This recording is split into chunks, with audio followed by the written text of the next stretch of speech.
L'épouse de Jésus attend le jour de la gloire. Grâce joyeuse et bienheureuse. Elle a échangé le poids de ses péchés contre la robe des noces. Grâce merveilleuse et salvatrice.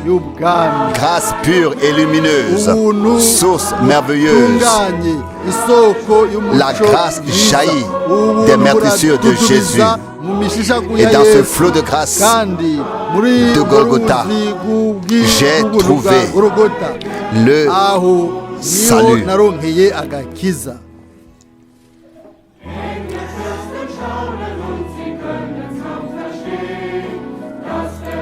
Les princes des anges sont étonnés et ne peuvent guère comprendre que le Seigneur soit mort pour nous.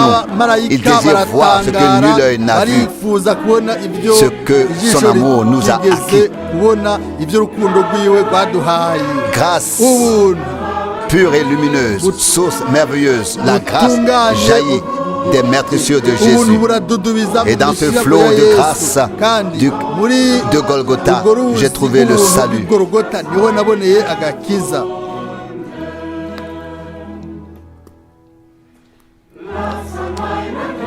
Que ma grâce te suffise, dit le Seigneur, en réponse à la prière de Paul. Et la grâce devint pour lui une solide défense, assez forte dans toutes ses détresses.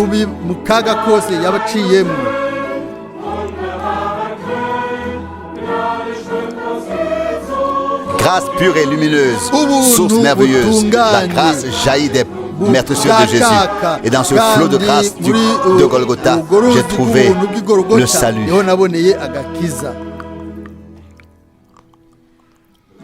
Si nous passons un jour délivrés par ces portes de perles, ce ne sera que par pure grâce. La foi et l'espérance prennent fin. L'amour subsiste. L'amour par la grâce du Sauveur.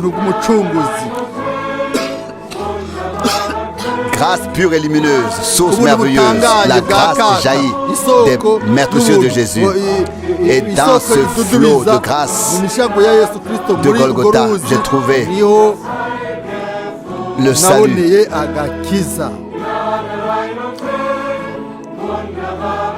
Grâce pure et lumineuse, source merveilleuse, la grâce jaillit des meurtrissures de Jésus. Et dans ce flot de grâce de Golgotha, j'ai trouvé le salut.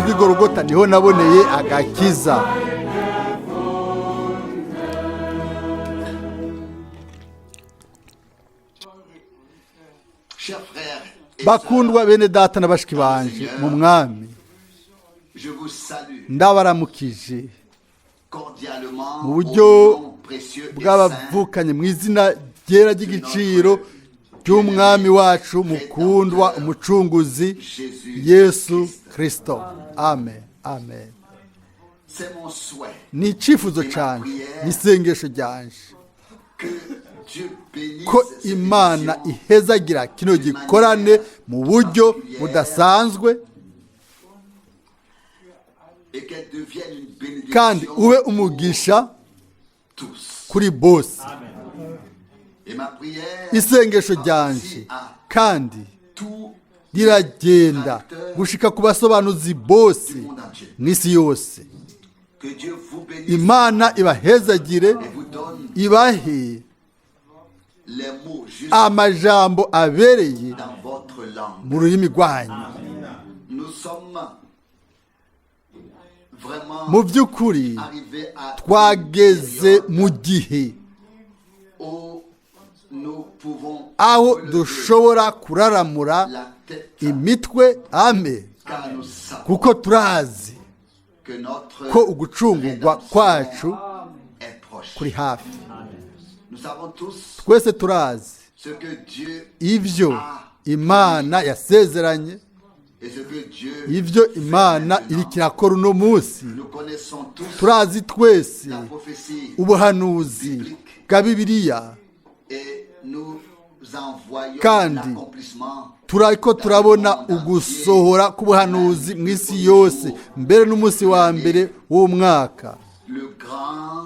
tremblement de terre ugutigita kw'isi guhambaye mu Buyapani. et si nous regardons Iyo autour turavye de nous iruhande yacu ibintu byose byarahindutse, et nous reconnaissons turamenya yuko ukugaruka k'umwami est vraiment by'ukuri très ko kuri hafi cyane. et nous pensons alors Turibaza rero précieux passage ku mirongo y'igiciro ya Bibiliya qui nous sont adressés itubwirwa, qui nous sont adressés itubarirwa pour que nous kugira ngo les écoutions. dushobore kuyumviriza. Et nous avons aussi Kandi reconnu turamaze kumenya que le dernier yuko message ubutumwa bwa nyuma a été apporté avant le bwamaze kuzanwa imbere yo kugaruka kwa Yesu Kristo, et qu'il a atteint kandi ko les twashoboye gushikira extrémités de la terre. gushikira impera zine z'isi. Et nous Kandi croyons turizera que ko mwene data Branham était le prophète yari umuhanuzi yarungitswe n'Imana et promis kandi wasezeranywe pour remettre toutes kugira ngo choses. aroranye ibintu byose neza.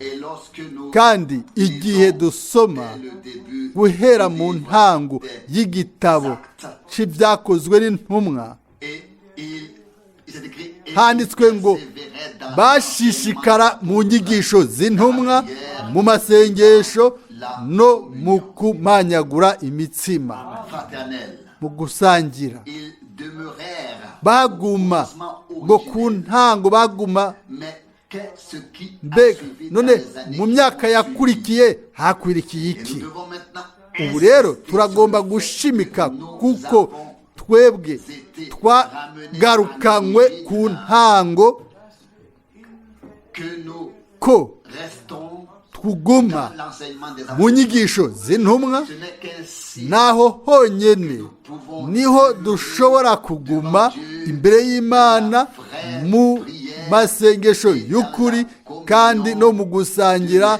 kwa mpemu hamwe n'umwami entre nous. kandi hagati yacu. Le Seigneur Umwami a aussi parlé yaramvugishije nanje inshuro nyinshi, il a pourtant aussi dit kandi yaravuze ati mushumba wanje nunkoranirize ubwoko bwanje, tous ceux abo bose qui ont fait abo alliance bakoze avec moi, isezerano nanje afin qu'ils écoutent. kugira ngo bumve amajambo. Nous ne voulons pas Ntitugomba inkuru za kahise, ntitugomba isobanuro z'abantu, turagomba gusa kumva ijambo ry'inkomoko, kandi turagomba kugaruka by'ukuri ku ntango ku nkomoko nk'uko byari bimeze mu byakozwe n'intumwa. Et nous savons tous Turazi aussi, twese kandi nous savons tous twese turazi aussi que yuko si la promesse a été faite, nimba isezerano ryaratanzwe ngo nzobarungikira uvugishwa nanje Eliya, nous devons dutegerezwa revenir à ce kugaruka qu'il rero ku byo Eliya yakoze. il a convoqué Yaratumye le peuple ko de Dieu ubwoko bw'Imana qui était bwari parti dans tout bwarasabagiye mu mpande mu merekezo menshi, hanyuma afata ya mabuye 12 construit l'autel asanasana igicaniro, hanyuma asemerera ku bwoko ati gushika ryari muzoba banyamuja irya nino. et nous devons dire Dutegerezwa la même kuvuga chose. natwe co kimwe ubu. Plus de va-et-vient. Hari ntihasubire kuba ukugenda no kugaruka. Oya, nimba dushoboye kwibaza ku Baheburayo 3 umurongo w'indwi ku bwoko bw'Isirayeli, Mais eux, ariko bobo ils n'ont pas connu ntibamenye inzira zanje, et ils kandi se sont égarés dans bagiye kure mu mitima yabo. le peuple de Dieu. Bwoko bw'Imana, Et ce, bene data bashiki banje, nous devons dutegerezwa kumenya inzira y'umwami hamwe n'ishengero ryiwe muri kino gihe kandi ntitwongere gukurikira inzira zacu. Mu by'ukuri ni igihe gikaze cyane. Mbere turamaze kubyumva mu bikorane twumvise ku mwaka mushasha, bamwe bakoresheje imvugo ngo byoba kumbure umwaka wa nyuma. Mbere turafise indirimbo mu rurimi rw'ikidagi ngo kuko Yesu aguhamagaye agutumye ko bwoshobora kuba ari bwo bwa nyuma, kandi hanyuma yoshobora kuba ari wo mwaka wa nyuma. Imana nizi ibihe byo kugaruka, ariko turagomba kuba duteguwe. Dusome imirongo mike ya Bibiliya, Imana itugirira ubuntu, ijambo ryose riduhamagare. Ndakwinginze mwene data Bodo, turasoma Yesaya 44 umurongo wa 26. Yesaya 44 igice ca mbere c'umurongo wa 26. Qui réalise la parole de ses serviteurs, qui accomplit le dessein annoncé par ses. Mwikomeze ijambo ry'abasavyi ry'umusavyi wanje, ngashitsa inama z'intumwa zanje, ishobore gukomeza ijambo ry'abasavyi bayo abahanuzi. Imana yari yarabuye umugambi w'agakiza ikoresheje abavugishwa nayo, kandi yafashe byose mu ntoke yo gusohora byose ibyo yakoze, ibyo yatangaje ikoresheje abahanuzi bayo. Turabandanya gusoma kwacu, turasoma byakozwe n'intumwa murongo wa 20 igice ca 27. Byakozwe n'intumwa 20 murongo wa 27. Kuko ntacishije iruhande mbabwira iby'Imana yagabiye byose. Amen. Mwene data Branham nawe ubwiwe ntiyabuze gukora ibango ryiwe, yaragize ubushizi bw'amanga. Mbere igikorwa ibango ryo gutangaza ijambo ry'Imana ry'ukuri, niko bimeze uno munsi. Dufise ubutumwa bw'Imana, kandi turafise ibanga rihambaye ry'Imana ryo kuvuga gusa kubwo itegeko ry'umwami ivyo gusa Imana yavuze mu ijambo ryayo. Nico gituma handitswe ngo harahezagiwe kandi nabera uwumva amajambo y'ubuvugishwa bwa kino gitabo. Harahezagiwe amaso yacu kuko abona, harahezagiwe n'amatwi yacu kuko yumva. Ni gusa uwo wenyene w'Imana niwe yumva ijambo ry'Imana. Abandi bose barumva ibyo abandi bantu bari bafise bavuga. Ndabingize ibyo mubifate nka nkama. Paulo nawe yaratangaje inama yose y'Imana. Mwene data Branham nawe yakoze co kimwe, nanje nakoze co kimwe. Amen. Mu myaka 60 iri nyuma. Tubandanye gusoma kwacu, turasoma Efeso igice ca mbere umurongo w'9. Efeso ba mbere igice umurongo w'9. fait connaître le mystère de sa volonté. itwatiye ibanga ry'ivyigomba Selon le libre dessein qui nk'uko yabigabiye d'accomplir. nk'uko yabigabiye Nous disons aussi Amen. kera muri we, aho naho turavuga tuti amina kuri ivyo. Nous a fait connaître Yatumenyesheje le mystère de ibanga sa volonté ry'ivyo igomba concernant mu l'Église. vyerekeye ishengero mugeni. Et c'est pourquoi Nico gituma nous le natwe transmettons. tubitanga. Nous n'avons rien à apporter Nta na kimwe twashoboye kuzana nous-mêmes.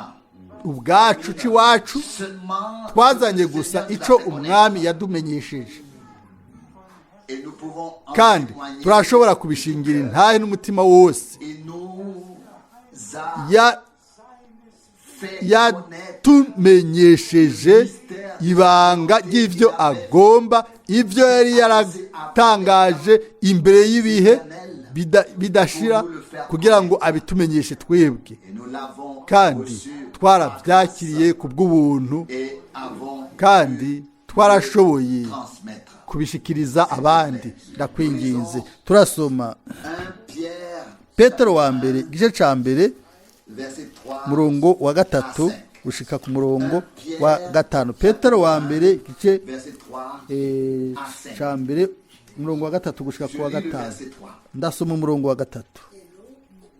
Loué soit le Dieu Imana y'umwami wacu Yesu Kristo ari yose iragahezagirwa, selon sa grande miséricorde yatubyaje ubwa kabiri fait naître de nouveau kubw'imbabazi zayo nyinshi l'espérance vivante ziri kugira ngo tugire ibyizigiro bizima, entre les morts. itubyaza ukuzuka mu bapfuye kwa Yesu Kristo. Kuri ivyo naho turavuga tuti amina. Résurrection Ukuzuka est la victoire. yabaye intsinzi, Pour que la vie kugira ngo ubuzima bushasha bushobore émergée, kududubiza un corps mortel U- de i- notre umubiri Seigneur wapfuye w'umwami wacu déposé dans la bawushize mu mva, à la résurrection, kwizuka un corps umubiri w'ubwiza. et ainsi nous aussi Natwe nous uko avons nyene niko twaronse ubuzima bushasha, la vie nouvelle ubuzima bushasha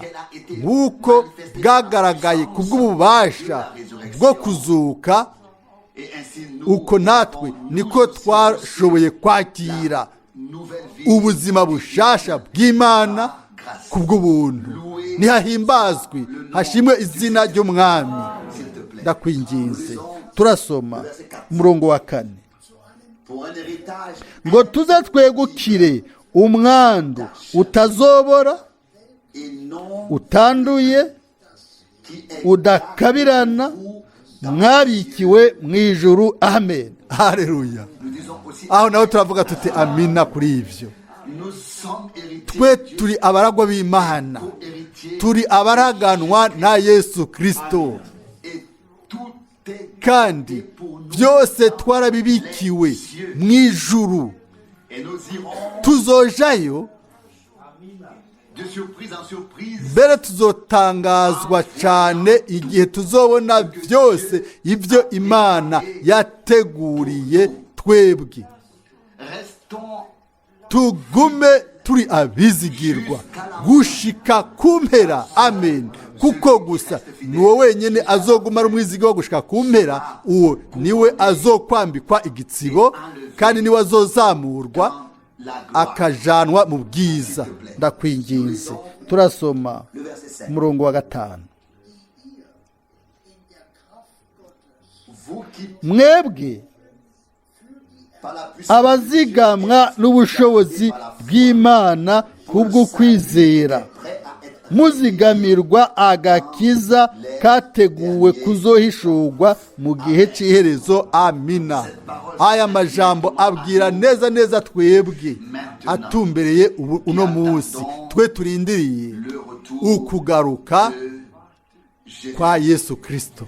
Et nous savons Turazi qu'il reviendra yuko azogaruka, et que le temps, kandi ko igihe kiri hafi. il a dit lui-même, Yabivuze wenyine ubwiwe. quand toutes ces choses arriveront, Ibyo byose nimwabona bisohoye, sachez mumenye yuko nzoba ndi ku muryango. Twarabonye neza yuko tubayeho mu gace ka nyuma k'ubuntu, kandi yuko ubutumwa bwa nyuma bwashoboye gushikira abo bose bagenewe kuzogira umugabane mu izuka rya mbere no mu izamurwa.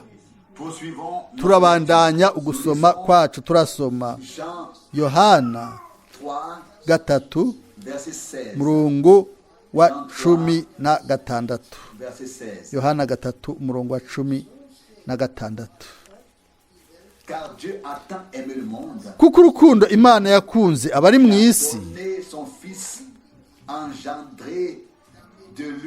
kuko urukundo Imana yakunze abari mu isi ariko rwatumye itanga umwana wayo w'ikinege, ngo umwizera wese ntazapfe rubi ariko ahabwe ubugingo budashira. Amen. Imana yaradukunze cyane, wewe nanje, mbere isi nayo yatanze n'umwana wayo w'ikinege, uwo yabyaye wenyine. Aha ni ikibazo c'Igorogota, ni ikibazo ca Gorogota. Aho niho Yesu Kristo umwana w'Imana niho yapfiriye ku bw'abana bose n'abakobwa bose b'Imana. Yarasheshe amaraso yiwe, amaraso y'isezerano rishasha ku bwacu, kugira ngo aduhe ubuzima buhoraho, kugira ngo inyuma y'uko tuzoba tumaze kwakira tukemera imbabazi n'ubuntu, aho rero yego Imana yaradukunze cyane, wewe nanje, itanga umucunguzi wacu kugira ngo apfe adupfiriye. By'ukuri twaracunguwe, twabaye abahungu n'abakobwa b'Imana kubw'ubuntu. Amen. Ndakwinginze, turasoma mu Baroma 12 umurongo wa mbere. Abaroma 12 umurongo wa mbere. Nuko bene data ndabahanura kubw'imbabazi z'Imana ngo mutange imibiri yanyu ibe ibimazi bizima vyera bihimbara Imana, niko kuyikorera kwanyu kugira ikimazi. Aho naho bene data bakundwa na bashiki banje turavuga tuti amin. Imibiri yacu ni urusengero rw'Imana, ngo nzoba hagati yabo, ngo nzoba mbere Imana yabo, bazoba ubwoko bwanje. Ugucungurwa kwaramaze kuba kugira ngo bintu byose bibe bishasha muri twebwe, kandi umwami ashobore kugira ubuturo bwiwe muri twebwe kubwo ukwizera. Amen.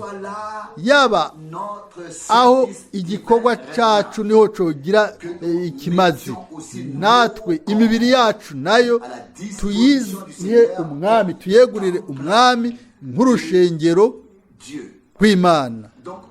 Rero atari gusa kuririmba no gusenga n'amajambo no gukora ibikorane by'Imana, ariko n'imibiri yacu ishobore by'ukuri kuba urusengero, kandi niyo dukoranye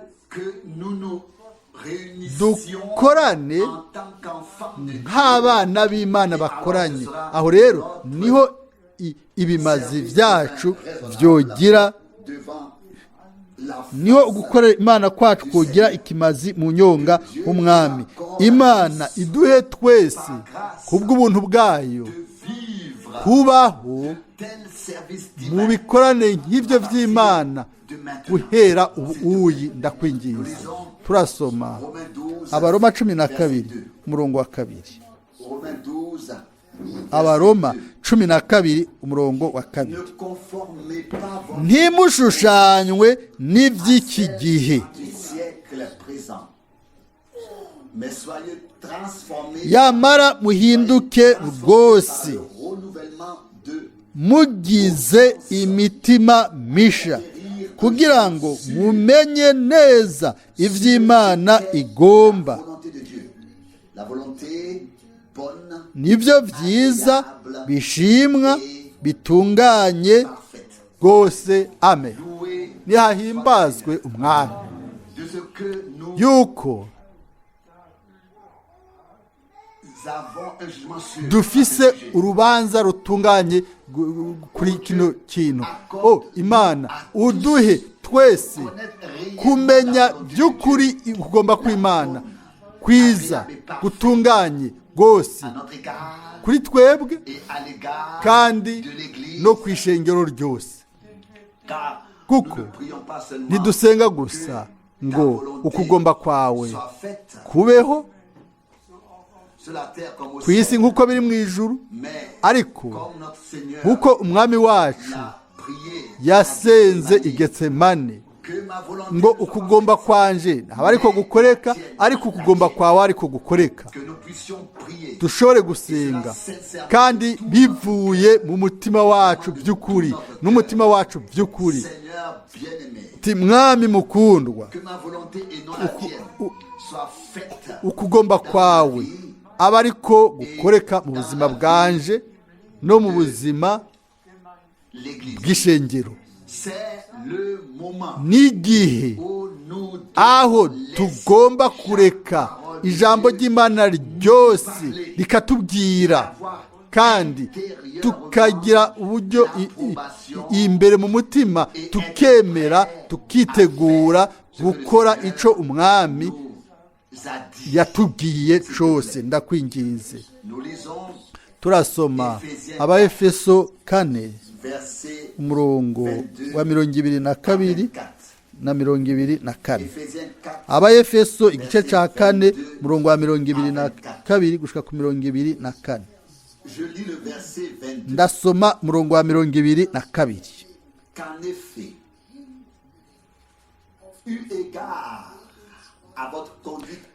Kubabwira kubw'ingeso zanyu za kera, ngo mwiyambure wa muntu wa kera abozwa n'ukwifuza ku ruhendo. Amen. Irindi jambo rikomeye cyane, mutegerezwa kwiyambura wa muntu wa kera mukambara wa muntu musha aremwe mu ishusho yo kugororoka y'Imana. Imana iduhe ibyo twese, abakiri bato bose, abo bose bashaje. Imana ibidushoboze, ibiduhe twese, kuko ntitukiri ab'iy'isi, ntiturab'iy'isi, kandi nimba turi aba ingenzi n'akavantara, nimba turi kavantara, ihanga ryacu ni hariya ayi mu ijuru. Kandi abo mwe mukiri bato, namwe ntimugende mu mashirahamwe y'ab'iy'isi. Oya, nimube inyegu y'umwami. Mu by'ukuri twese twagenewe kubaho atari ubuzima bwacu, ariko tube ubuzima, tube ngaho tubereho umwami, kandi dushobore kuronka ubuzima bwiwe tukiri hano ku isi. Amen, amen, amen. Ndakwingize. Turasoma mirongo 23 na 24. Mugahinduka basha mu mpwemu y'ubwenge bwanyu. 24. Mukambara wa muntu musha yaremwe mu ishusho y'Imana mu kugororoka no mu kwera kukuri. Amen. N'amajambo akaze cyane, kandi imisi yose ijambo ngo mutegerezwa. mutegerezwa kuvuka ubwa kabiri, mutegerezwa kwambara wa muntu mushasha.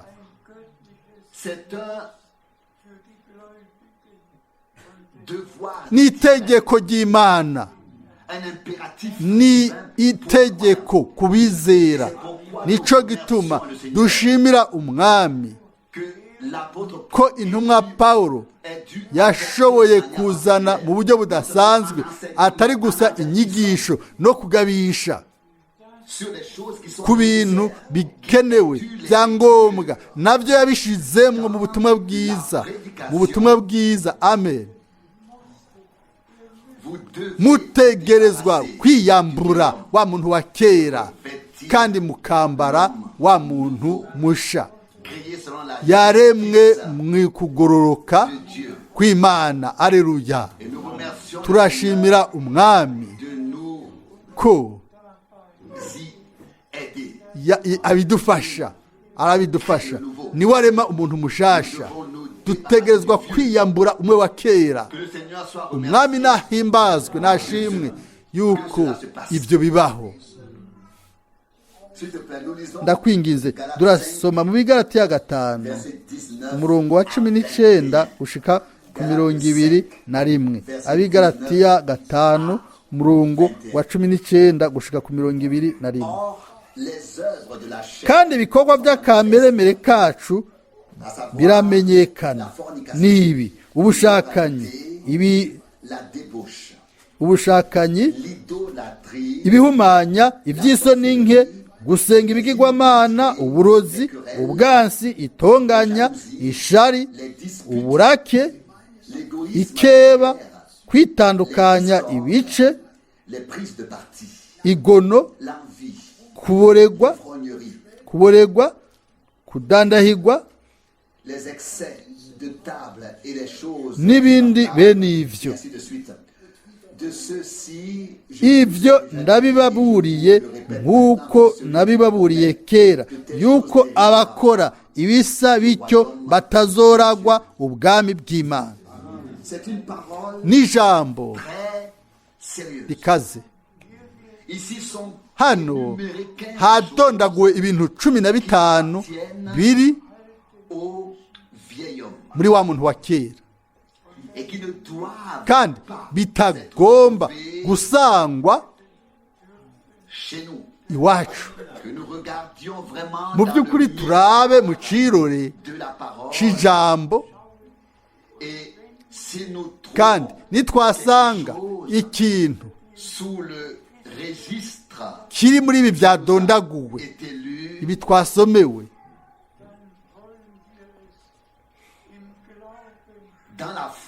mu kwizera hamwe n'umutima umenetse, twihane tuciyambure, maze tubwire umwami adufashe kugira ngo wa muntu wa kera mu by'ukuri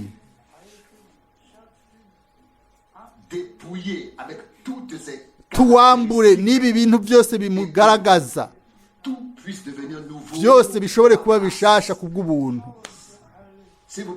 Ndabinginze twese turabe mu cirore c'ijambo, kandi turashimira umwami yuko bishoboka ko ibintu byose bishobora kuba bishasha mu mutima wacu, mu vyumviro vyacu no mu buzima bwacu. Ndakwinginze, turasoma Abigalatiya 5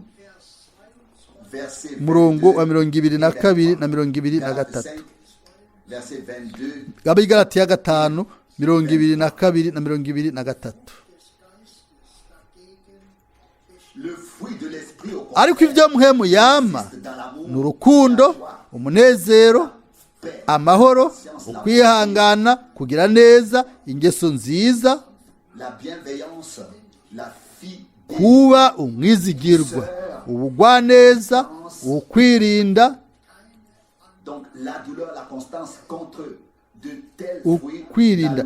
Ibimeze bityo nta byagezwe bibibuza. Nihashimwe umwami. Mu by'ukuri ni ibintu byiza cyane yuko hano ingeso z'umuntu mushasha ziradondaguwe nazo. Turashobora kuvuga hamwe n'umutima w'imbere tuti mwami mukundwa, ni kubw'ubuntu niho ibi bintu bishobora kwinjira mu buzima bwacu, niho byinjiye ku bwa mpemu yera. Ibyamwa bya mpemu byarateretswe muri twebwe. Amen. Kandi nimunyemerere nshimike, ni abantu bangahe mu muhari wa Pentekote bafise impano za mpemu ariko ntibafise ivyamwa vya mpemu? Turakeneye ivyo bibiri, turakeneye impano za mpemu kandi cyane cyane turakeneye ivyamwa vya mpemu, kuko turasoma ibyo umwami wacu yavuze kuri ba bandi bazoza bakavuga bati mbega mu izina ryawe ntitwavugishijwe, ntitwasenze abadayimoni, ntitwakoze iki canke kiriya. Matayo 7:22. Umwami azobabwira ati sindabazi, nimugende kure, genda kure yanje. Arashobora kubwira ibyo abatwazi b'impano kuko ntibigeze baronka ivyamwa vya mpemu. Rero mwene data, mushiki wanje mukundwa, ivyamwa vya mpemu bigaragare muri twebwe, maze impano nazo zifatane mu rukundo rw'Imana. Ni urukundo nico camwa ca mbere. Turagarutse kuri iryo jambo. Imana yarakunze isi. Ibintu by'Imana byose biboheye mu rukundo rw'Imana. Nico gituma ibyo Imana iriko irakora uno munsi mu gusohoza bigomba gukorwa mu rukundo rw'Imana, kandi ivyo muri ba bandi abo ijambo ryasohoyemwo. Ndakwinginze, turasoma Abaroma 8:11. Abaroma 8:11.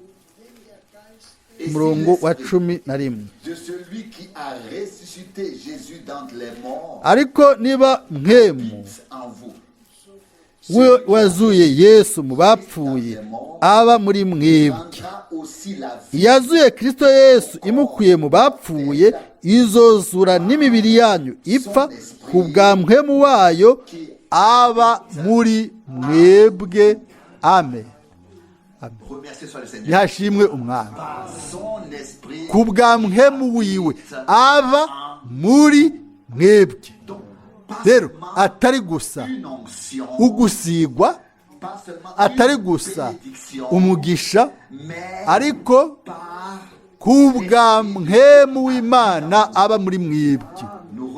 Turashimira umwami Imana kubw'ibyo, nk'uko tumaze kubishimika ko kare. Twebwe turi urusengero rw'Imana, twe turi umubiri w'umwami, twe turi ishengero ry'abana b'imfura, kandi umwami agomba kugaragara muri twebwe kandi muri hagati yacu. Turashimira umwami kubwa no majambo yo kutugabisha. Turashimira umwami kuba yaratubwiye ururimi rufoboye hamwe natwe. Turashimira umwami kuba yaraduhaye umutima wakira, umutima by'ukuri wakira mu kwizera, uhakaze, maze mu kumvira ugakora ibyo umwami yadutegetse. Ndakwinginze, turasoma mu Baroma 5:5. Abaroma 5:5. Uko kwizigira ntigutetereza, kuko urukundo rw'Imana rwasutswe hose mu mitima yacu na mpwemu yera twahawe. Amen. Aleluya.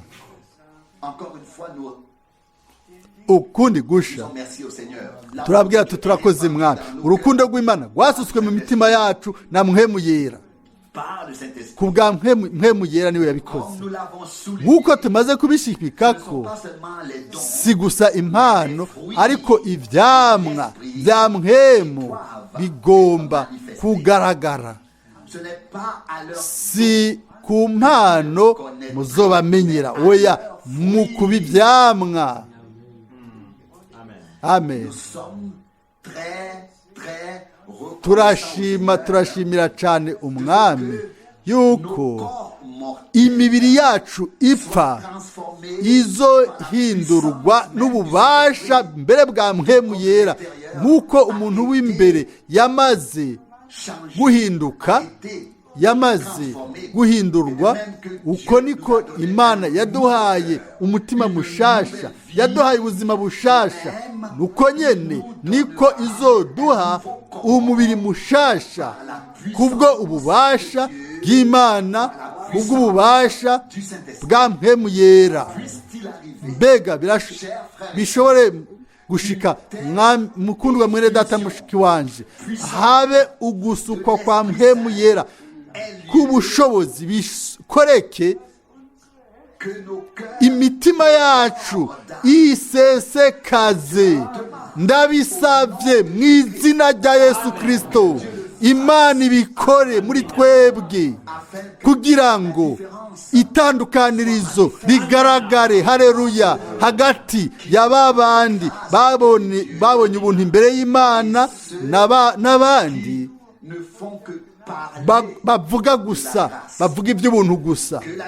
Itandukanirizo rishobore guhishurwa hagati ya babandi bizera kandi bagakorera Imana n'abandi baguma bavuga gusa ngo turizera kandi turakora, turabakozi. Bigaragare yuko amasezerano y'Imana yasohoje muri twebwe kandi ko tubayeho by'ukuri. Umuntu wese abayeho mu gusohora kw'amasezerano nk'uko bimaze gushimikwa ko kenshi Imana izosohorera hagati yacu muri twebwe byose ibyo yasezeranye.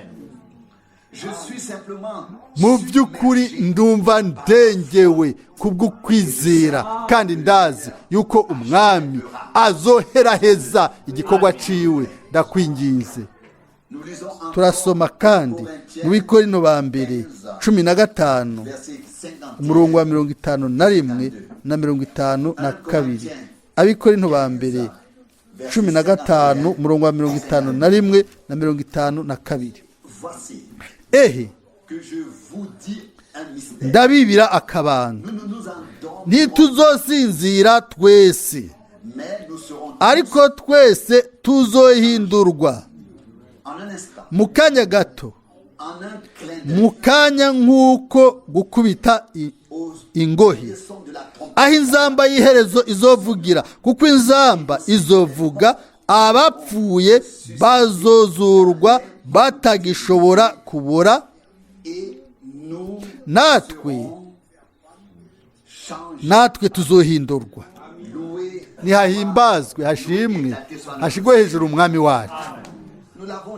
Twarabivuze ku ntango, igihe kirageze ku mpera. Ndagomba kuvuga igihe c'ubuntu, kandi ukuza k'Umwami by'ukuri kuri ku muryango. Birashoboka ko yoba ubwa nyuma ko Umwami atubwira mu buryo bufoboye. Byoshoboka ko aba umwaka wa nyuma uwo Umwami yosohozamwo amasezerano yiwe ya nyuma. Nta muntu n'umwe azi umunsi, isaha, ariko twese twaratahuye ibyo.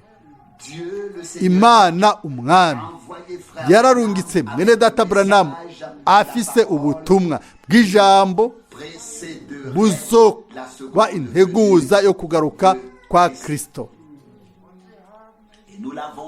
kandi tumaze kubishimika ko mu gikorane ca nyuma Matayo 24 umurongo wa 14 byasho Yohana 14 umurongo wa 6 ubutumwa bw'ibihe bidashira bw'agakiza bwaratangajwe mu mahanga yose nk'intahe. Aho rero hanyuma azoca haza umuhero. Nivyo umwami wacu yasezeranye. Ntihazosubira kuza iyindi ntumwa canke ubundi butumwa. Ni ubu nibwo butumwa bwa nyuma, ni ubutumire bwa nyuma, ni umuhamagaro wa nyuma ngo nimuze kuri jewe mwebwe mwese murushe muremerewe, nanje nzobaha uburuhukiro bw'imitima yanyu. Umwami arimwo arahamagara abanyuma kwihana. Umwami ariko arahamagara abanyuma, abo bari mu ishengero mugeni arabahamagara ubu ngo basohoke, kandi igihe gitigiri kizoba cuzuriye ijambo duhejeje gusoma rizosohoza.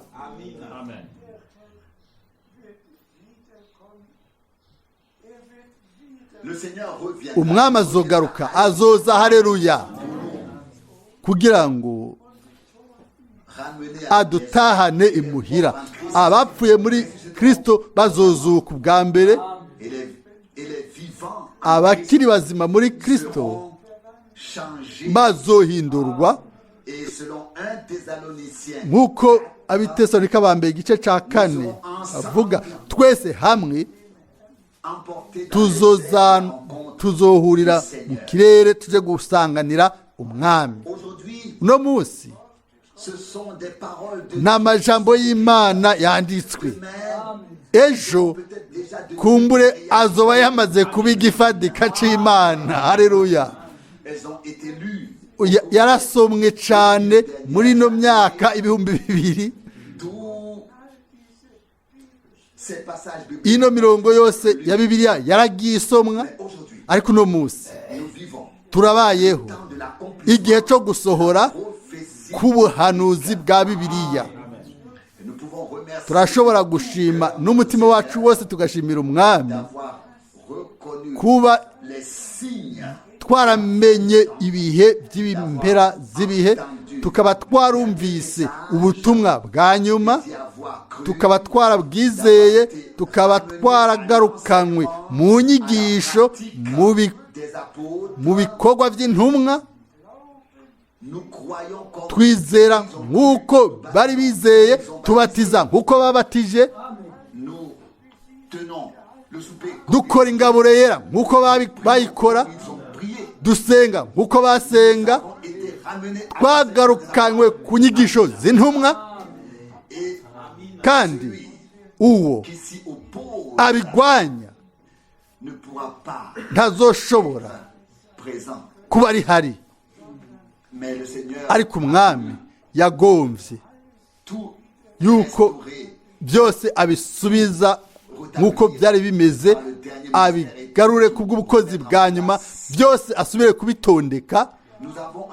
Mu by'ukuri twadondaguye imirongo ya Bibiliya, haba Matayo 17 murongo wa 10 na 11, Maraki, n'indi mirongo yose ya Bibiliya, harimo ibyakozwe n'intumwa 3.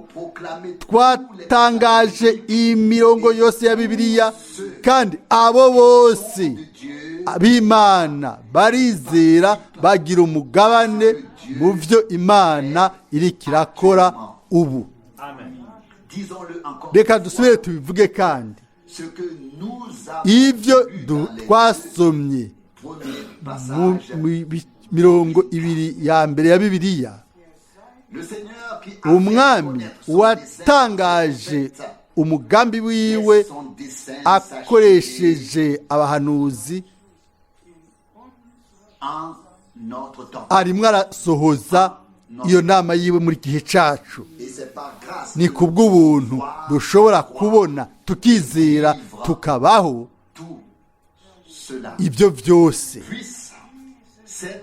Umwaka ushobore kuba umwaka w'agakiza, umwaka uhezagiwe, ubuhezagiwe mu bwina n'Imana kuri umwe wese muri twebwe.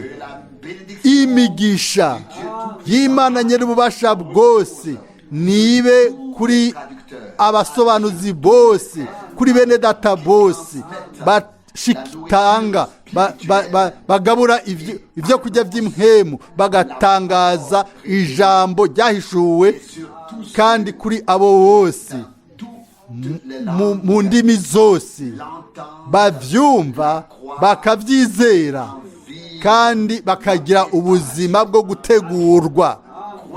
Nimuvyizere neza, igihe umwami azogaruka azosanga umugeni atagira agasembwa, atagira umunkanyari. Ndabinginze nimukore ku buryo muzoba ariho muri. Amen. Mwese muhezagirwe mu izina ryera rya Yesu. Amen. Haleluya. Amen. Haleluya. Amen. Amen. Oh.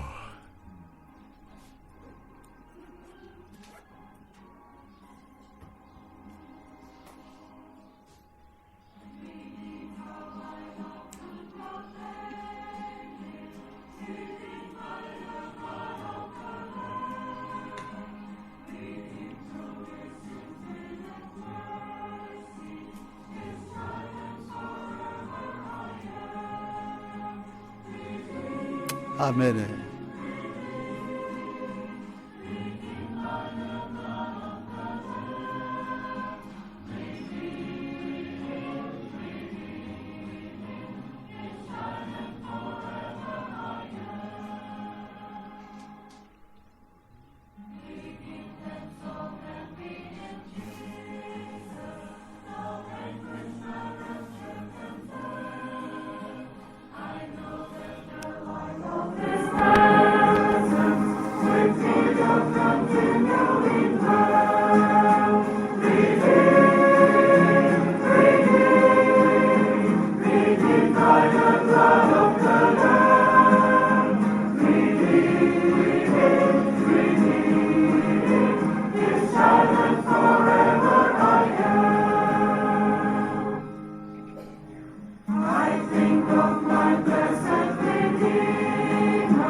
Sauvé, sauvé.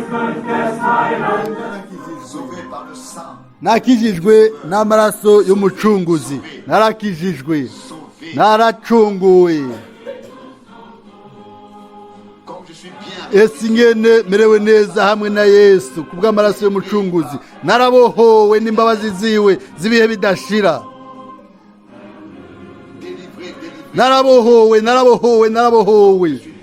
ese ingene merewe neza hamwe na Yesu